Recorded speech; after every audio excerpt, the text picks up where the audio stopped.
easy to let the middle of the year get us into a slump because we haven't seen the goals that we set for ourselves at the new year. Your energy has been low, motivation is gone, and your screen time went up. This is the video for you. We're gonna talk about how to get out of a slump and get right back on track to rebuilding our dream life.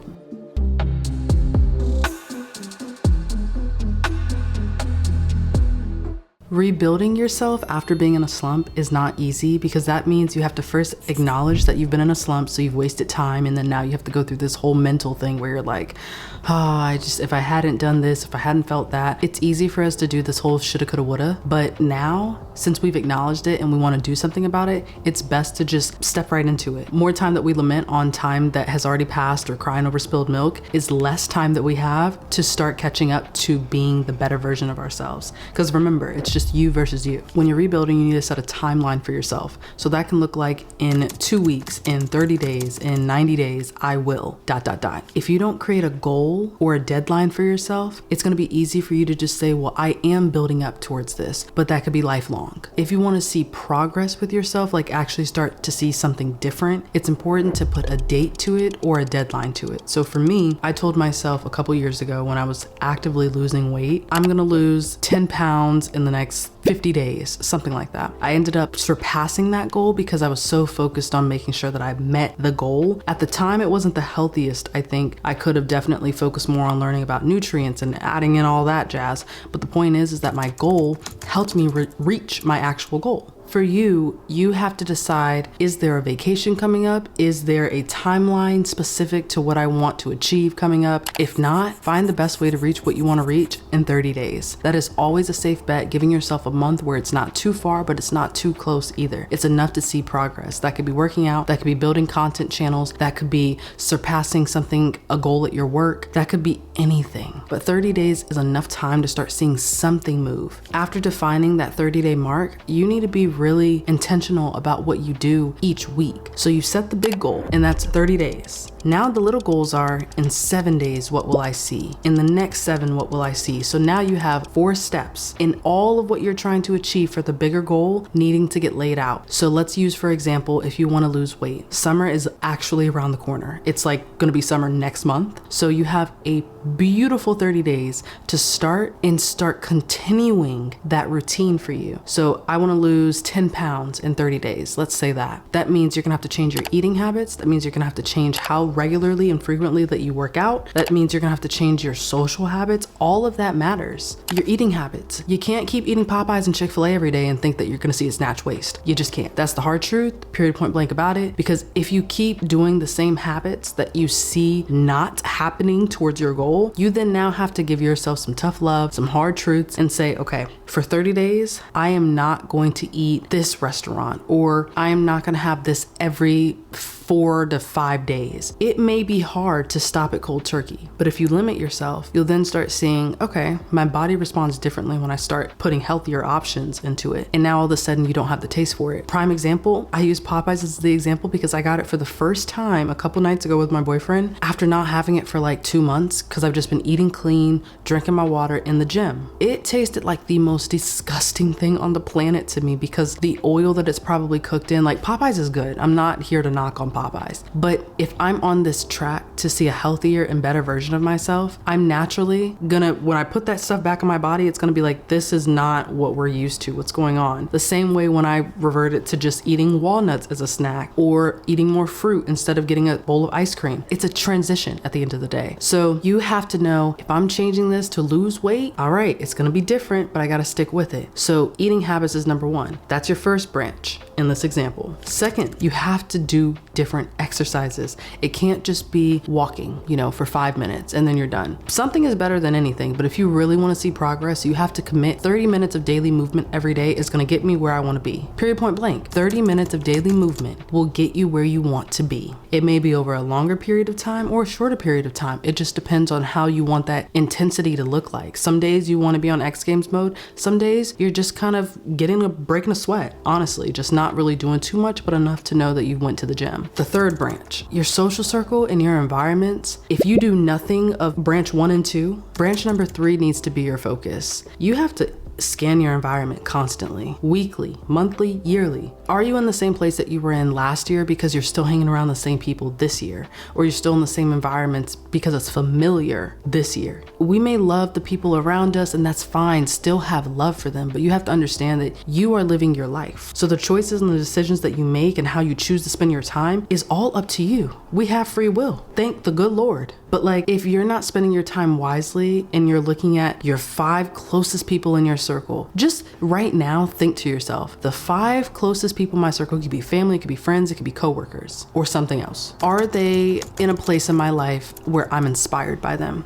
They may not have the same goals and dreams or aspirations as you, but are they inspiring you to do more with your life? Are you guys having conversations about ideas or about people? You gotta be honest with that question, because there was a time in my life when I was early on in my career where it was just gossip central, and it wasn't even intentional. Like, I was not intentionally trying to talk bad or hearing people talk bad about experiences they had or people that they've encountered, but it was just kind of like the day to day. And it wasn't until I told myself, nope, I'm not even interested in entertaining that conversation, because what they're comfortable, or what I'm comfortable saying about a certain situation or a certain person, they'll be comfortable saying it about me, and that's not the lifestyle I want to live, period, point blank. So you have to cut off and have boundaries to know people in the position I want to be in aren't having these conversations. They just don't care about what Sally Joe is doing after 5 p.m. or what she did at work or what she didn't do at home. Who cares? They're focused on, all right, did I see enough progress with this? All right, what am I going to focus on at the gym today? What am I gonna, like, they're so intrigued with their lifestyle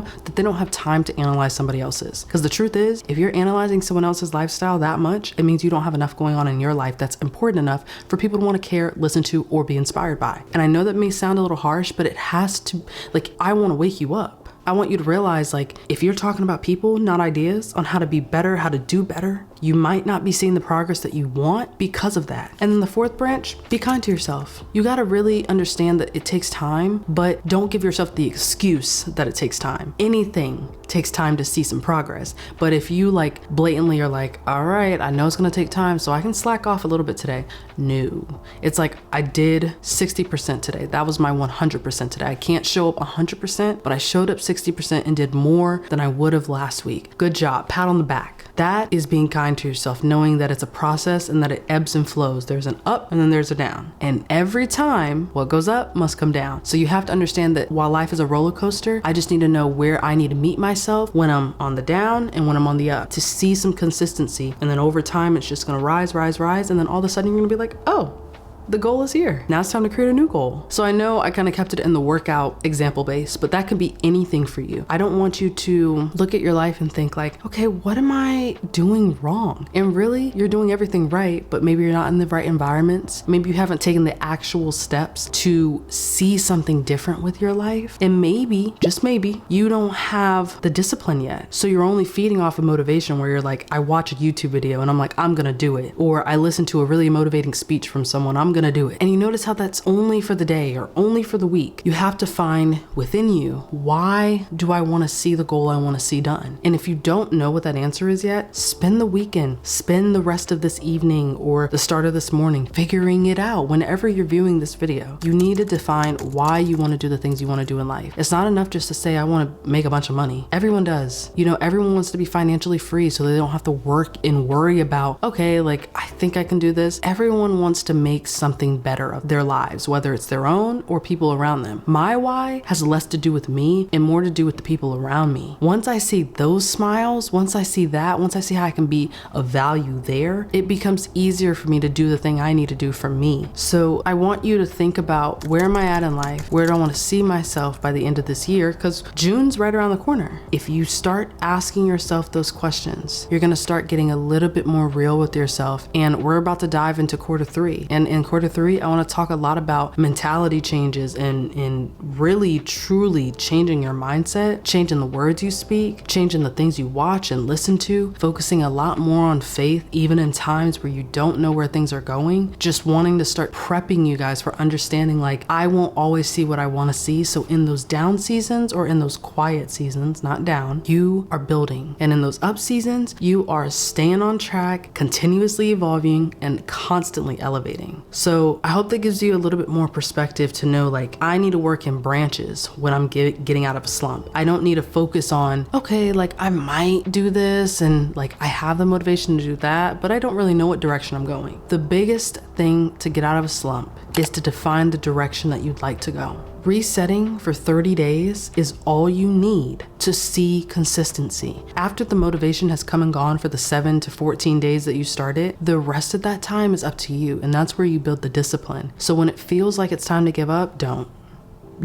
I need you to really lock in, because no one else is showing up for your life the way that you are. And you can look back and blame all the reasons and excuses and environments on why you did or didn't do something. But it's time to truly just stop doing that and focus on, in my adult life, in growing into this new, better version of myself. I take accountability for how I used to be and what I used to not, or what I used to do. And I'm not letting that define who I'm going to be for the rest of my life. I am going to actually do something different, surround myself, immerse myself into different experiences. I don't care who laughs. I don't care who looks. I don't care. And I don't care is probably not the best way to say it, but you really have to care more about the development of you and putting value towards more people's lives than what Sally Joe in your small hometown circle is going to say. Sorry if there's an actual Sally Joe watching this. It's just the first thing that comes to mind, like Bob Smith or like Jane Doe. I don't know.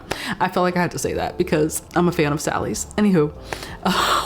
Take this as a sign that it's gonna be okay and you are gonna do the things that you need to do. You just gotta show up more for who you are now, because future you is just waiting for you to get there. You gotta understand that. Future you is waiting for you to show up. And if you don't start now, you never will see something more with what it could be. There's so much you have to offer to the world. Let God guide your path. Pray. If you're not a praying person and you feel like you're praying to nobody, trust and believe. God is always listening. There have been moments in my life where I felt like, wow, this is just like, where is God? Like, what's going on? And it wasn't until I saw the quote, the GPS is silent when you're going the right direction. When you're not, it redirects you, or it creates a different path. It might add a couple minutes onto the path, but at the end of the day, you get to the destination. How you show up, how you respond to being redirected, how you respond in the moments of quiet, that can determine how quickly or how slowly you start seeing that reset for your life, getting out of that slump, being a different version of yourself. So I really hope that this gave you a little bit more perspective into how you can start shifting that mentality and pairing it with action. If you like more of these videos, comment this emoji so that I know to make more videos like this, because I only want to add value to your life. You spend 15 to 20 minutes with me every time you see a video, and I'm grateful for it every single time. So I want to make sure you're getting something out of it while I'm also going through my life and experiences and sharing them with you. So thank you for spending a fraction of your day with me, and I'll see you guys on the next episode of Party of One Podcast. Peace.